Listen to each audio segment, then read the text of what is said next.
What's up? This is Jonathan, and I'm currently in Salt Lake City, Utah. Today what I'd like to talk to you about, or this evening rather, is the idea of social pressure and what are the benefits of being able to withstand social pressure in your life. Now, this is a concept that if you don't understand this, you're really going to be selling yourself short. You're not going to be living your life up to your full potential.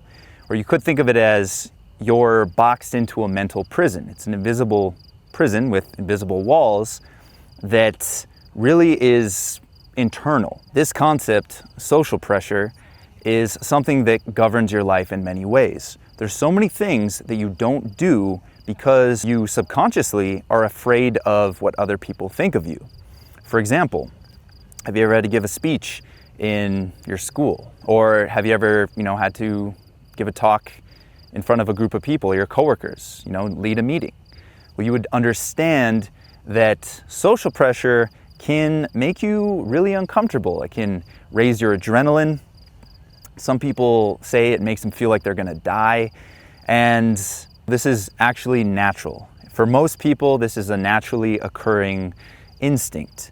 When we have to go up in front of a group of people, we're concerned that if they don't give us approval, we're going to lose status in the tribe, or maybe even get beaten up by the tribe, right? Give a speech in front of a room full of people. If they don't like what you're talking about, they could, nothing, at least in the cave person days, nothing could stop them from ganging up and just killing you, right? So it makes sense that our ancestors have this instinct ingrained into themselves, because having this instinct kept us safe. It kept us from maybe overstepping ourselves in a social situation, maybe pissing off the tribal leader and consequently getting murdered. So just understand that this is a naturally occurring thing. It's in most people, and if you have this, it doesn't mean that you're bad in any way. It just means that you're natural, you're normal. But just like having muscles is normal, going to the gym, working out, and getting bigger muscles is also normal. Now, when you look at every public speaker, say a stand-up comic, for example, or a politician, all of these people maybe started out pretty shy and unable to go on the stage. But over time, over doing thousands and thousands of hours of speaking in front of people, they were able to build up that ability to withstand social pressure. And gain some competence as well, which also helped with their confidence. Why is the ability to withstand social pressure valuable? Well, the way I think about this, and let me know if this makes sense in the comments, but for those cave people back in the hunter-gatherer days who were able to withstand social pressure, what would that say about them? If you were to speak loudly and unstifled, when people hear that unstifled expression, what does that say about you? What are some honest signals that sends to them? You could think of it this way: your ability to, in a congruent way, express yourself basically signals that you can withstand social pressure, which means you probably have social acceptance in the tribe that you're in. You are used to doing things and getting approval from the crowd or getting approval from your tribe. So you're unafraid of what people think about you, because let's say if you were the tribal leader's kid, for example, right? Or the tribal leader, you had the most value in the tribe. Well, if you were to express yourself in an unstifled way, maybe even do something somewhat abrasive, people are more likely to let that slide and accept you for what it is that how you're expressing yourself. So if you're able to go up and talk to people with a loud voice, that signals to them that you have social approval, or you're used to receiving social approval. Now, what's funny about that is you could argue that by expressing yourself in that unstifled, congruent way, when people hear that, it's almost like you have a crowd of people already applauding you, right? There's social proof in just the way that you talk. And whether they know it or not, subconsciously, they're going to feel like they should give you their approval for the most part. Another benefit of being able to withstand social pressure is that in life, people will inevitably challenge your frame. Especially when people are meeting each other for the first time, there's going to be a little bit of an assessment who has the stronger reality and who doesn't. And this is very important for understanding where your ego lies in the social hierarchy. Like, where are you on the totem pole? Are you the boss? Are you on the top of the totem pole? Or, does somebody say something to you that brings you down a peg or two and you've actually been humbled and maybe lose status in the tribe?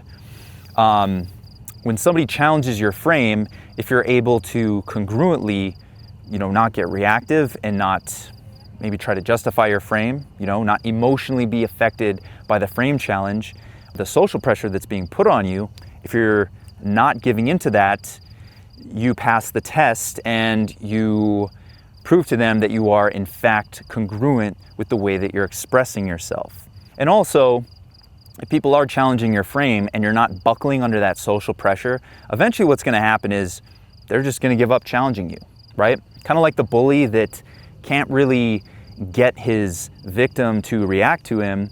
Eventually the bully's just going to get learned helplessness and go find someone else to try to get that reactive energy from, right? Try to collect status from. Now that you understand the benefit of being able to withstand social pressure, it's important to be aware that you also need to train this actively into yourself. You need to be proactive, get out there into the world, and every single day, if you can, find ways to exercise your social pressure resistance, right? Or your strength, so to speak, your strength of reality. So what are some easy ways to do this? Well, I recommend, start small. One thing that I like to do, let's say I go into the drugstore, for example, like I'm looking for toothpaste. Instead of searching around and looking for the aisle with the toothpaste, I may go immediately to an employee and I'll ask that person, where do I find the toothpaste, right? I'm going up to a strange person and there's going to be a little bit of anxiety there because it's unknown, right? But I assume familiarity. I assume that they're going to accept me for my congruent expressiveness of myself. And yeah, I ask them where the toothpaste is.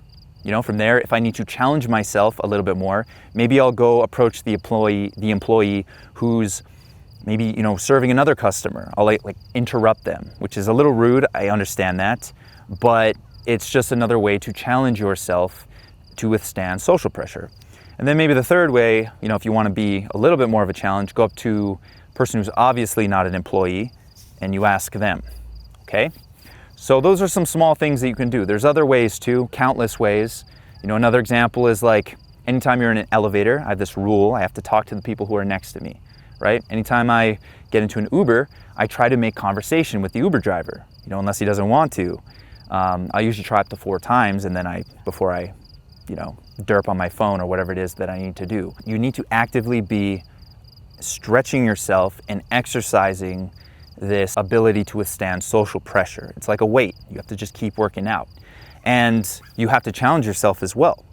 If, approaching the employee at the drugstore is too easy, well, you got to step it up a notch. You got to approach the employee who's serving another customer, right? You got to do that the interruption thing. Another good way to withstand social pressure is to do a lot of public speaking.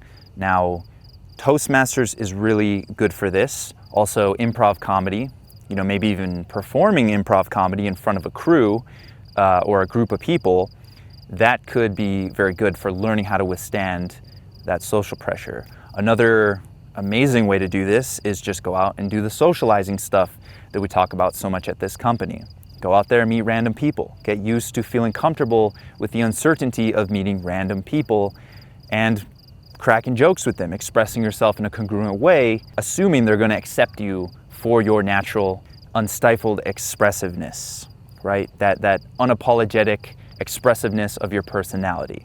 Okay, get used to doing that kind of stuff. And over time, what's going to happen is you're going to start to become more solidified in your sense of self. Your sense of self is going to strengthen and you're going to have a stronger frame overall, even when you're challenged. Another thing to be aware of is your value system. So if you don't know what your values are, I suggest you figure out everything that you value in life. And there's tests for this online that can help you figure out what it is that you want out of life or what it is that you find important.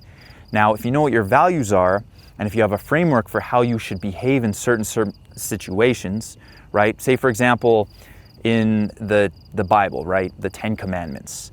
The 10 Commandments are basically a framework for how to live your life. That way you don't have to think too much when you need to make a decision, say a moral decision.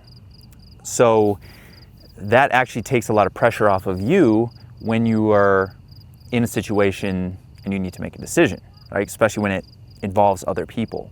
So if you know what your values are, they don't necessarily have to be Judeo-Christian, they could be anything. You want to have a solid idea of what your values are and that framework so you know how to respond, so you know what types of decisions you should make when faced with certain circumstances. And many times these decisions, taking action, knowing what you should do and doing it can be very challenging. There's a lot of pressure there. And oftentimes you're encountering social pressure, which could deter you from actually doing the thing that you should be doing. But if you're working on yourself, you're in that social pressure gym, so to speak, you got those big muscles, it's way more likely that you're going to hold true to your values. And the more that you can do that, the more in alignment with who you want to be, you become. You could say the more confident you become, right? The more centered in yourself that you become. And this overall will lead to higher self-esteem. You know that you have the ability to be who you want to be. In order to do that, you're going to have to become dangerous. You're going to have to work on building that endurance to social pressure so you can't be bullied around. You can't be reactive when people try to challenge you or put pressure on you. You can hold true to yourself and be who you want to be. So with that, I hope you liked the video. Please get out there and start working on yourself. Start doing those social pressure challenges. Know what your values are. And yeah, if you like this video, please like and subscribe. And if you want the newest videos, hit that subscribe bell and maybe share it with a friend, who might find this information valuable. The whole purpose of this channel is to spread good knowledge to help people improve their lives, improve their health, wealth, happiness overall, and just make the world a better place. So if you like my content, please subscribe, please share, and also if you want some feedback or if you have some feedback, hit me up in the comments. Again, this is Jonathan in Salt Lake City, Utah, wishing you a good evening and peace.